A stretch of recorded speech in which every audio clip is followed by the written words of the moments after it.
Today, yoga is an interesting word. When you hear the word yoga, so many things conjures in our mind.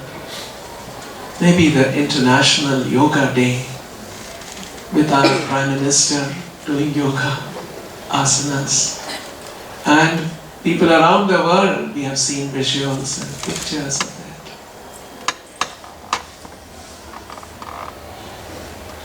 The word yoga actually means in Sanskrit linking up.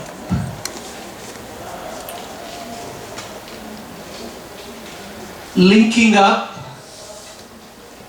in the spiritual context, it means us on one side. Linking means two things, right? Two things and then you link that. We may say, how is our link with India's link with another neighboring country? So that means there are two countries and we are talking about relation or the link between the two. So in the same way, when it comes to yoga, there is the link between us, the living entities, and the divine. So to get linked up with the divine is the process of yoga. Now for linking up ourselves with the divine, we must have clarity and understanding about ourselves, and we must have clarity and understanding about divinity, and we must have clarity and understanding about the nature of the link that exists between the two.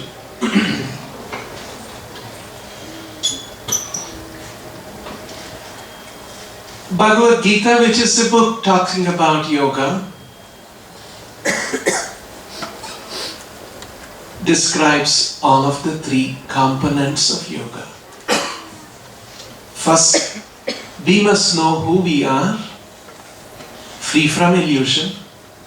I'll just now in a few minutes share with you how we have a wrong understanding of ourselves. And a clarity and understanding about divine, and the clarity and understanding about the relation. Before that, yoga is not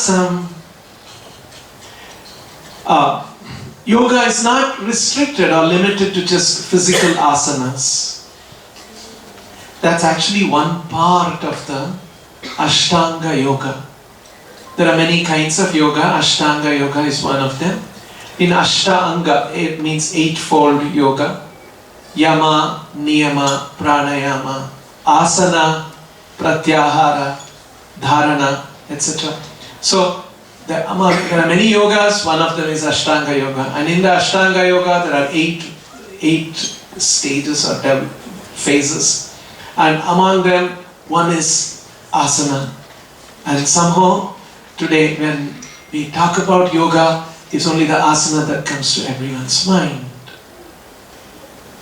Of course, it's popular because it improves our health and many other things. So, we are talking about yoga, and yoga is not just exercise, it's about linking up. And that linking up is not some kind of a sentimental understanding. It's not some kind of someone's feeling.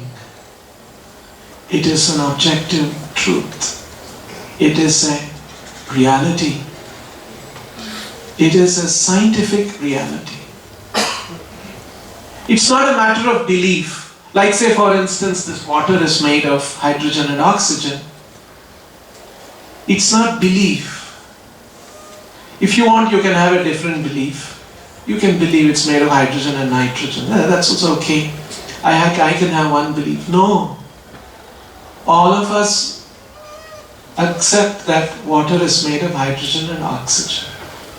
Whether we are Indians, whether we are Americans, whether we are Africans, for everyone it is the same. Whether we are Hindus, whether we are Christians, whether we are Muslims, for everyone it is the same. Because that is reality. That is the meaning of truth. So, the Gita and the Vedic literatures explain that we should have a real objective understanding of ourselves and a real objective understanding of divinity and the relation between the two. All of this in an objective, scientific, realistic manner, not just as a sentiment, not as a belief.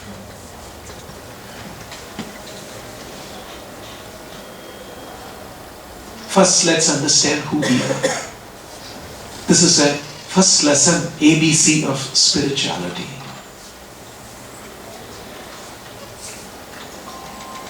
Actually, this perspective about us, divinity, and the relationship was elucidated by Krishna in the Gita to Arjuna when Arjuna was in that very, very difficult situation in his life.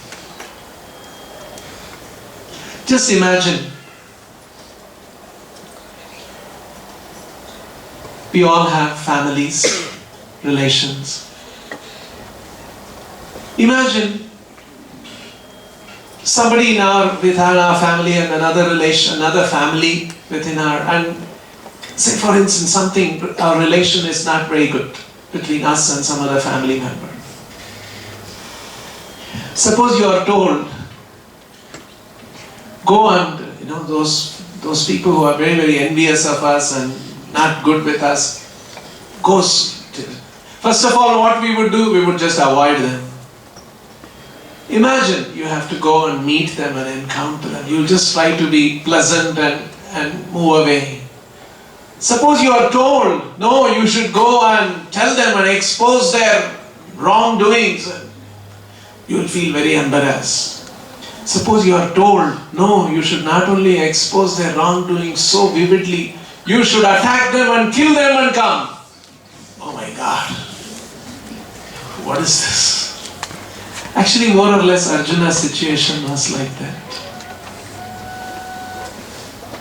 They had just returned from the exile and they went back to their cousins who were actually custodians of the kingdom. And so they went and asked Duryodhana and others, please give us our share of our kingdom. So it was thought that it'll just work out. But Duryodhana's refused. And then they tried different ways and everything failed. Krishna himself said, no, I will go and mediate. Krishna went, and because Krishna was the common cousin of all the Pandavas and the Kauravas. And so he went and presented the case of Pandavas. Please give their share. It's their very legitimate share. Duryodhana refused. Then Krishna reduced his ask. He said, okay, at least give 5 villages for each one of them. Duryodhana refused that also. There was no other way but to fight. That's how the battle of Kurukshetra had to be organized. Pandavas had no army of their own. They went around rallying for their cause and many kings joined them. And they said, we will give your rightful claim. We will give our army to you. Duryodhana also went around rallying for his cause and there were many people sympathized with him. And they also sent their armies and many of them participated themselves. And Krishna said, I am cousin for both of you and I will not personally participate. But my army is at your disposal. Kauravas immediately chose, yes, we want your army, Krishna's army. Can you imagine? So Pandavas said, no, we don't mind, you can take the army, we want Krishna with us. That was a great devotional act of them. So they chose Krishna. And so finally, the day was fixed, and the battlefield was arranged, and the armies were arranged, and Krishna said, okay, I won't personally participate, I'll be neutral, but I can be a charioteer. And among the 5 Pandavas, in age, very close, same age, almost same age, friendly cousin was Arjuna. So Krishna said, I'll become your charioteer. And so he became a charioteer, and then Arjuna said, let's go. Krishna, take the chariot between the two armies, let me. Sena yoruma yormadhye. I want to see the armies. And then Krishna drove the chariot, and then Arjuna started seeing who all have assembled on the Kaurava side. Suddenly he spotted Bhishma. He said, my God, Bhishma, my grandfather. I remember when I was young how he used to lovingly take care of all of us. Now I have to kill him. Then he spotted Dronacharya, my revered teacher who taught me how to fight. Now I have to fight him. And then he one by one identified all the different family members. Arjuna said, what's this? What's going on? I've come here to fight them. And for what? To win a kingdom? He was very, very seriously affected, and he put the Gandiva, his bow and arrows aside, and said, Krishna, I can't fight. These, they are puja arha. They are worthy of showering flowers. They are my grandfather, my teacher. I must be showering flowers at their feet. Here I am standing to shoot arrows at them. See the difficult situation Arjuna was in? Very, very difficult. Not that Arjuna go, shout at them, scream at them, what they have done is wrong and come back. No. Go and kill them. And they are his relatives. And seniors, elders, teachers. So if you actually read the first chapter of the Gita and the beginning of the second chapter of the Gita, which is full of Arjuna's arguments, if you carefully analyze, very sound arguments Arjuna gives. Arjuna, one argument he says, Krishna, they have been overcome by greed for kingdom. Should we also respond for their greed with our greed for kingdom? Isn't there a better way, more gracious way of responding to their greed? Just see how very, very sensitive, very gentlemanly argument that Arjuna is making. And then he says, Krishna, even if this battle were to happen and if we were to emerge victorious and we get the kingdom, that kingdom will be tainted with the blood of my own family members. Will I be able to enjoy such a kingdom? Just see Arjuna's sensitivity.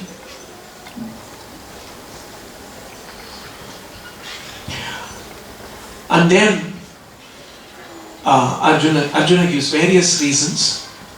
And then he says, if this battle were to happen, so many soldiers on our side and their side, they'll be killed. If so many soldiers, men are killed, and then he's thinking about the repercussions of that. Family, what will happen to all their wives and children? The wives will become widows, and the husband and their children will become fatherless. And when there is such a society of so many women without a protector, without a husband protecting them, there will be immoral men who will go about and commit adultery. And as a result of such adultery, there will be many children born. And those children will have no proper protection and care and guidance in the family.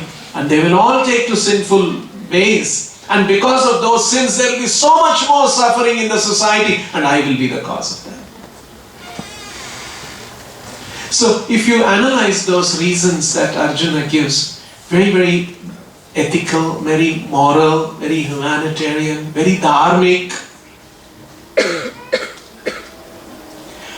If you read the first chapter and the beginning of the second chapter, you will almost conclude Arjuna has done the right thing. He has got all the right reasoning, and this battle should not happen. Now you see, Krishna begins to speak to Arjuna for the next maybe about 45 minutes. And Arjuna's decision changes.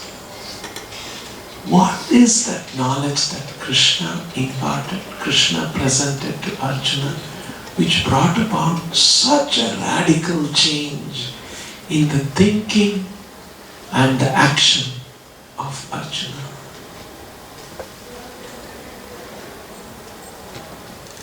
Actually, Arjuna, why Gita is so celebrated is because Krishna, in those few minutes, he presents the highest of the Vedic knowledge called the Vedanta philosophy. That's why it is very, very special. The highest of Vedic knowledge was presented in a most succinct manner in a very short time to Arjuna by Krishna himself, to bring about this transformation in the thinking and the action of Arjuna. And very surprisingly, the theme of Krishna's discussion, talk to Arjuna is about yoga, about who we are, what is divinity, what is the nature of that relationship. In other words, that perspective gave a new meaning to the situation that Arjuna was in. And now he saw this battlefield and the battle that was about to happen in a completely different way. What Krishna and the Bhagavad Gita promises is that if we take this knowledge of the Gita and with that knowledge, with that perspective, if we see the world around us, it will enrich our vision, enrich our lives, enrich our understanding about the meaning, the purpose, about who we are, and so on. Very quickly, I'll talk about the three topics: who we are, who is God, and what is the relationship. The first principle that Krishna teaches in the second chapter of the Gita is to understand who we are.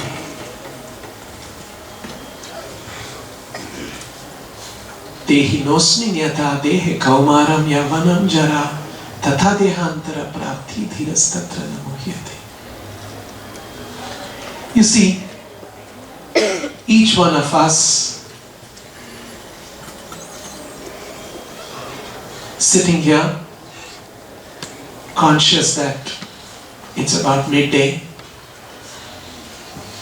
and we have some more events, and then we're going to have lunch, and then today is Sunday, tomorrow is... All of this is going on. You're all, in other words, each one of us is a conscious entity. The seats that you are sitting on and the empty seats in between here and there, those seats are not thinking, today is Sunday, somebody is sitting on me, tomorrow somebody else. No. Right? Each one of you is a thinking individual, feeling individual, experiencing individual. So each one of us is actually an indivisible unit of consciousness.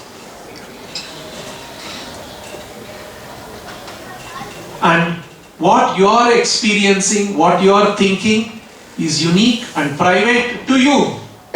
If you express that, I can know. Otherwise, it's your inner, private, personal thoughts, feelings, emotions. Isn't it? Now Krishna says, this consciousness which is manifested in this body is actually what we are, and we are not the body, but actually we are the consciousness that is manifesting and inhabiting this body. That is why Krishna uses the word Dehi nosmin yata dehe kaumaram yavanam. Two words Krishna has used, Deha and Dehinaha. Dehi. Dehi means one who is residing in the Deha. Sanskrit is a very wonderful language. It allows expressions of these wonderful philosophical concepts. Antavanta ime deha nityasyokta sharirinaha. Another word, sharira and sharirina. There is the sharira and there is a sharirina. That sharirina, deha, dehi, that dehi is the consciousness which is inhabiting this body. Why Krishna is making that? Because imagine there is an ant crawling on the floor in this room. Ant also has consciousness. Ant also has one deha. Ant also has one dehi residing in that deha. So actually our true identity, our individuality, our self is not at the body level, it is at the consciousness level. But right now, that consciousness, because it is residing in the body, is identifying itself with the body. That's why if I ask who you are, you'll say, I'm a man, I'm a woman, I'm a doctor, I'm an engineer, I'm an old man, I'm a young person. It's different. I'm from this part of the country. All these differences, this is how we define ourselves. We define ourselves, our consciousness in terms of these things. But actually, it is consciousness residing in a body which is undergoing some changes. Dehi nosmin yata dehe kaumaram yavanam jara. The body goes through these changes of kaumara, young childhood, yavana, youth, and then it will become old. But this is the deha that is undergoing the change. Dehi is what we are. And that dehi, that consciousness, is actually a manifestation of the presence of the soul. When the soul is present, the soul consciousness effuses from the soul. Just like if I have a lamp, there is light effusing from this lamp, from the flame. In the same way, the soul and the soul's consciousness is effusing from the soul. That's why when the soul leaves the body, today I'm sitting before you using my hands and using my vocal cords, talking, using a certain language, and you also are familiar with that language, and quickly you are also understanding what I am saying. All this processing is all going on because of the presence of that consciousness of the soul through which this consciousness is emanating. If the soul leaves this body, I won't be able to sit. I'll collapse. Hands, legs, everything, the same hands. It won't move anymore. Eyes won't move, vocal cords will still be there. But no voice, no sound will come out. So the consciousness is residing in the body, and the consciousness is coming from a soul, a spirit soul. And we are the spirit soul. But right now we are thinking our consciousness is polluted, in the sense our consciousness, we define ourselves in terms of the body. It's like Prabhupada gives an example. There is a car and there is a driver in the car. Because there is a driver, the car is moving around. But actually there is a driver, in the same way the car is like the Deha and the driver is the Dehi, the spirit soul. Imagine there is a driver, you have your car, and you are so attached to your car. And then you come before me and then I ask you, oh, nice to meet you. Who are you? And you will say, I am BMW. Because you're so attached to your car. No, I understand you've got a very wonderful car. But tell me who you are. I'm 2016 model. I said, no, I didn't ask the age of your car. I'm asking you who you are. And again you will say, I am silver grey. No, I didn't ask the color of your car. See what is happening? I'm asking about you and you're describing your car. Quite an absurd situation, isn't it? Look at our situation. If I ask who you are, you'll say, I'm a man describing your car. I am 40 years old describing the model of your car. So whatever it is, our self-definition has now, if I ask who you are, you will simply describe yourself in terms of your car, in terms of your Deha. You are not the Deha. We are a Dehi, we are an occupant, just like a driver is an occupant in the car. Look at the situation. Each one of us, we are thinking we are the body. That's why when our body was young, we thought I'm a young person. When the body became middle-aged, I'm a middle-aged person. When the body becomes old, we think I'm an old person. Actually, we are not any of those. We are a spirit soul inhabiting this body. So look at the first component of the yoga. We should know who we are. We first of all don't know who we are. Not only we don't know who we are individually, we have a society which is completely based on this misunderstanding. We have organized the society, thinking that we are all our bodies. We all have to, our welfare means only body welfare. Actually, we as human beings, rightfully, we have two levels of well-being and welfare we have to think about. One is the well-being of the body. That's not denied. Next, knowing that we are a Dehi, inside the Deha, we must also think about the well-being of the Dehi. So, first learning from the Bhagavad Gita, in the second chapter, Krishna explains, Antavanta ime Deha Nityasyokta Sharirineha. This Deha is Antavat. It's going to have an end.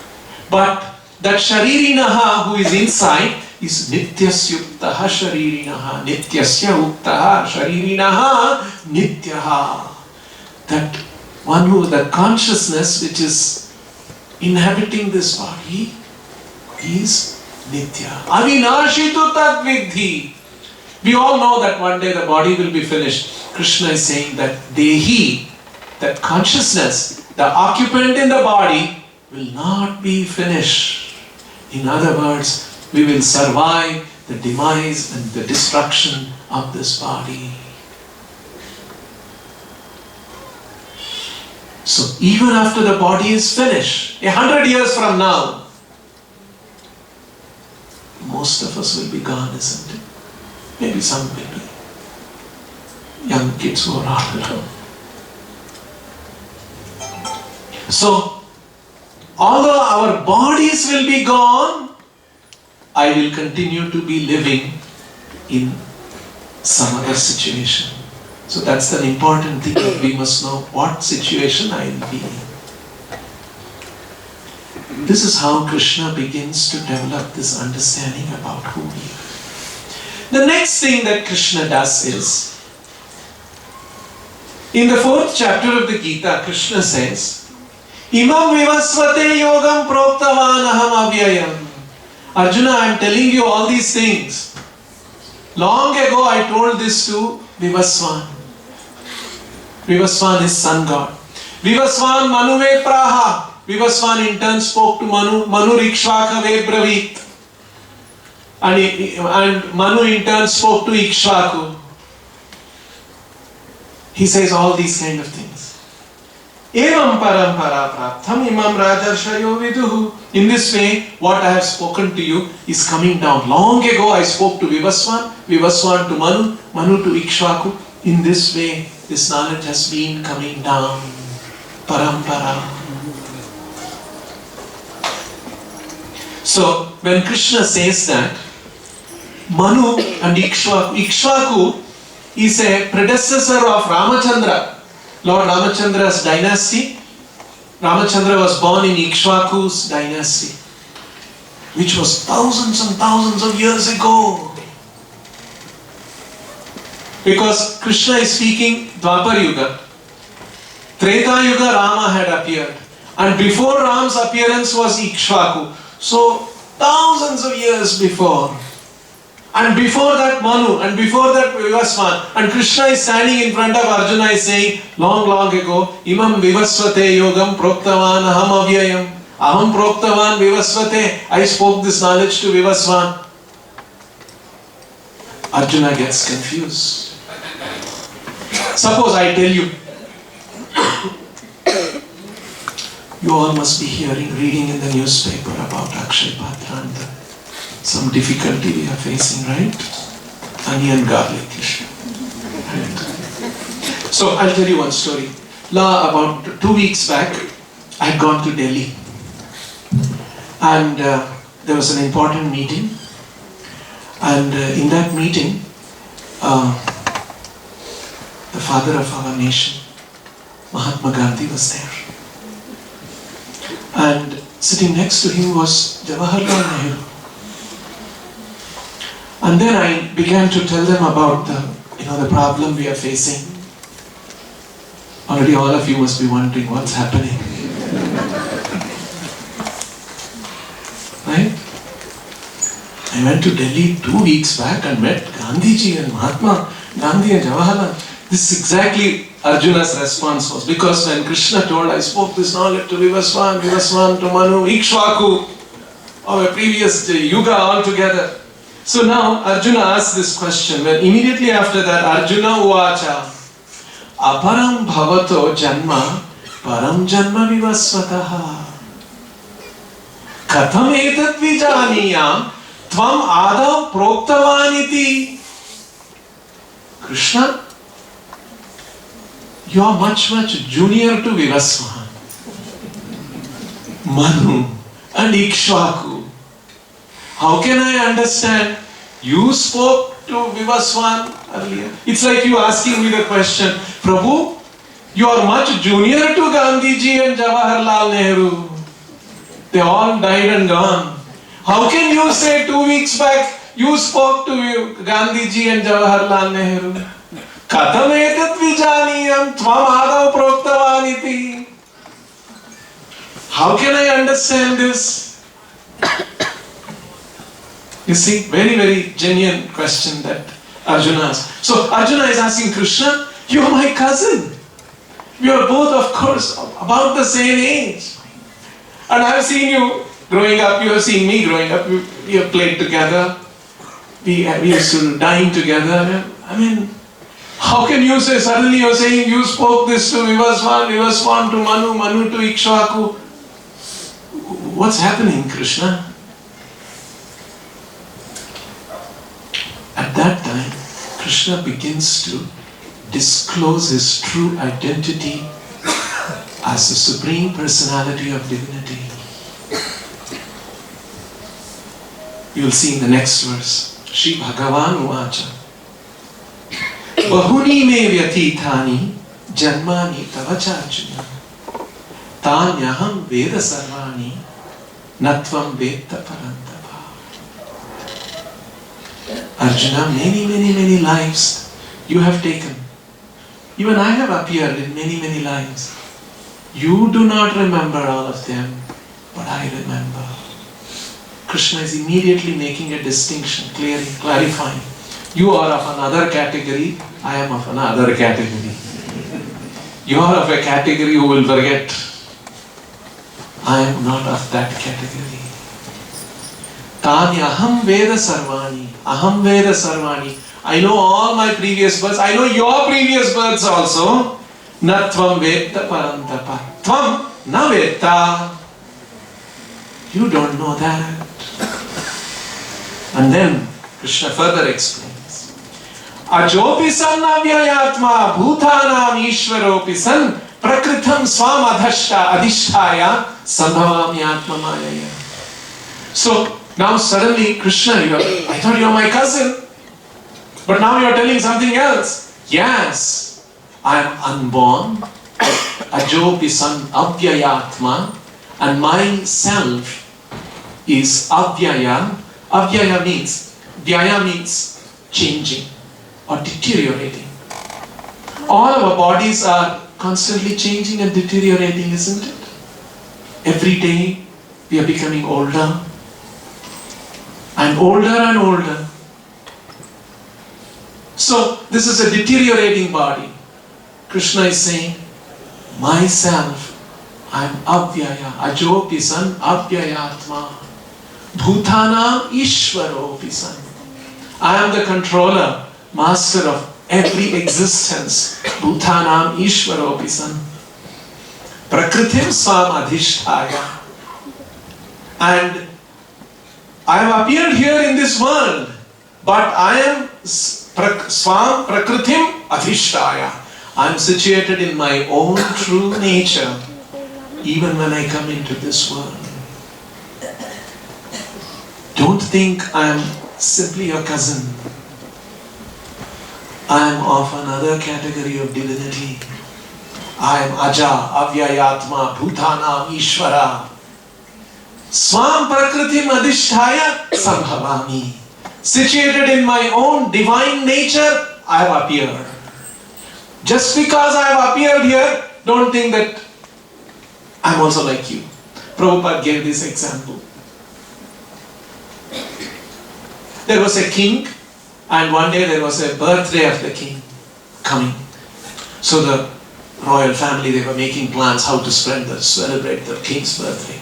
The king called his ministers and he said, okay, you may make all your preparations. I have one wish. I want to go to the prison.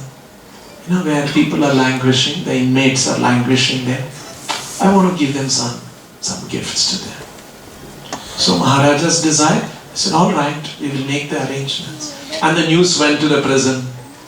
And the prison was getting decorated and so many things. You know, king is coming. So on the day of the birthday of the king, and the inmates, they were all waiting, and the king came. And he had brought some goodies and he was giving away. There were two inmates from a distance, they were watching. They said, see, Maharaja has come to the prison. He has also become a prisoner like us.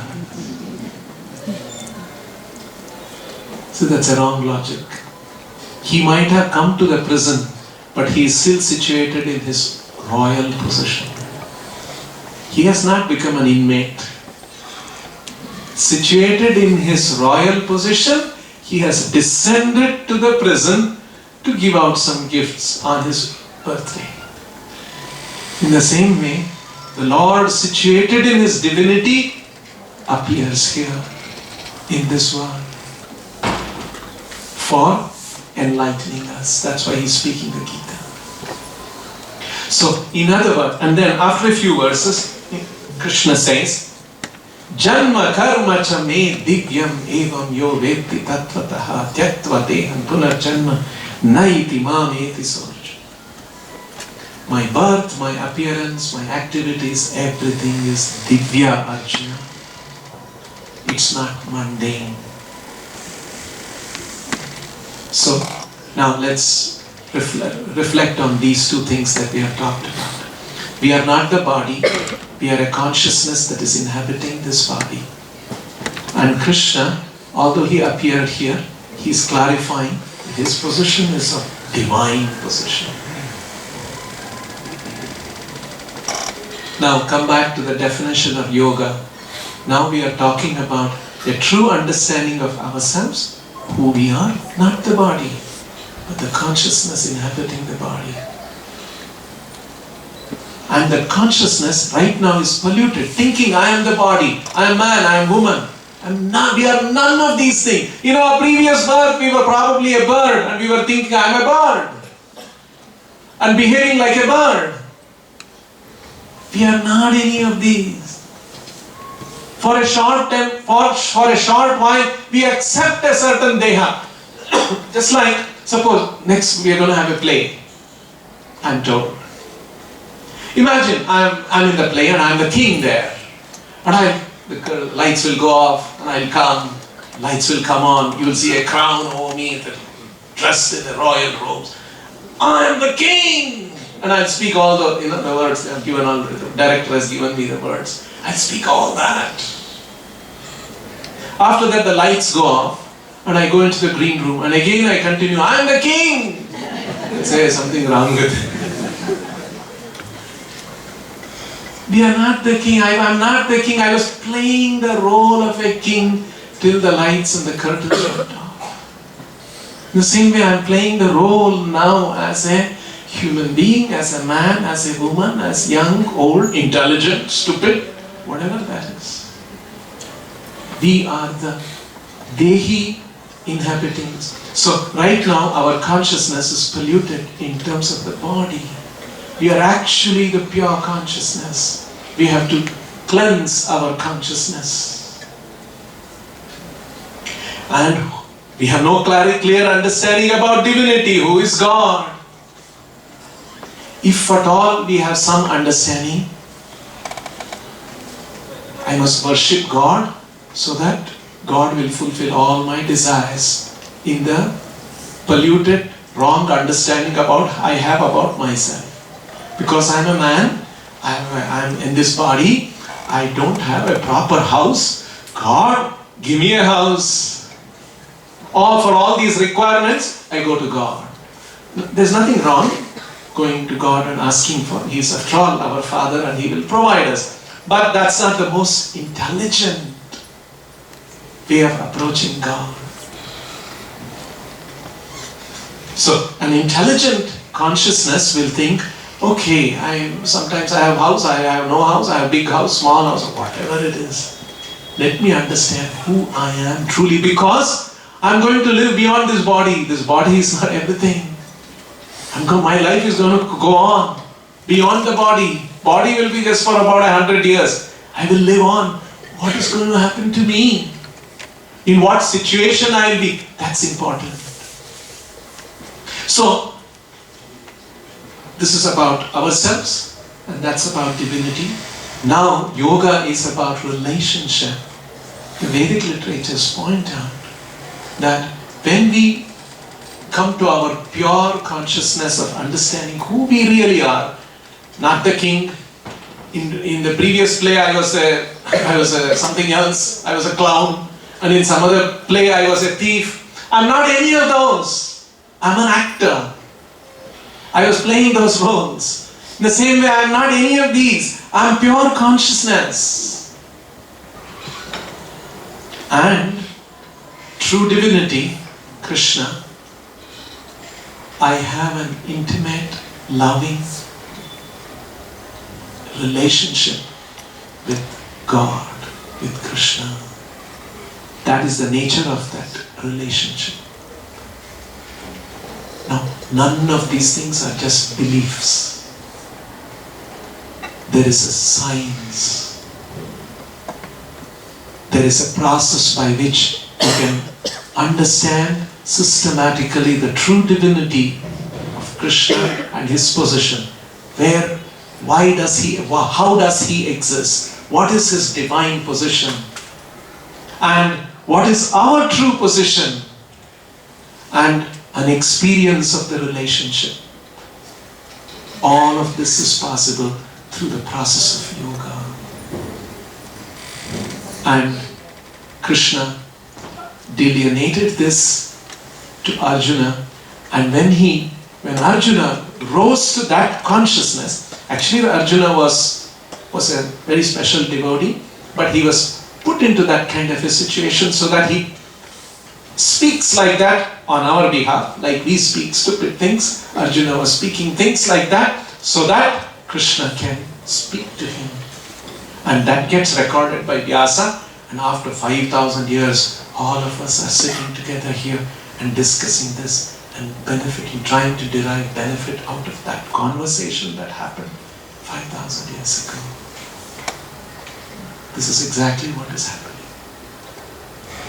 So, we are all very fortunate to come in touch with this knowledge. Please pursue this knowledge seriously, and while you continue your profession, while you discharge your duties as a husband, as a mother, as a wife, as a whatever our situations are, in parallel, also develop this knowledge by reading scriptures, by associating with devotees who are also practicing this and who can explain to you. And Prabhupada has written many books on the basis of the Acharya's teachings, various Acharya's teaching. Reading all of that and adopting those things in your life, you will progress in your spiritual journey. And as we progress in our spiritual journey, more and more of these things we will be able to relate, appreciate, understand, and our perspective of life, everything will be enriched. And once it is enriched, we will know how not only spiritual truths, even the material truths and the material relativities that we experience on a day-to-day basis, we will know how to handle that, because we have now understood a higher purpose, higher meaning, higher direction in life. Arjuna understood that. Now there is me standing here, Krishna speaking. I thought it was just a family affair, but now I understand there is a cosmic phenomena that Krishna is governing and controlling, and he has a certain plan, and he wants me to play a certain role in the cosmic plan of the Lord. In the same way, all of us can participate in the cosmic plan of the Lord. These are some of the very, very wonderful things that you will learn and appreciate and understand as you move on in your spiritual journey. I'll close now and let the next events happen, and just inviting you and reassuring you that the spiritual journey is going to be very exciting, very explorative, very intellectual, very, very satisfying to the heart, satisfying to the intellect, and very, very fulfilling, both in our day-to-day life as well as with the spiritual and higher understanding. We'll stop here. Thank you very much for attending this.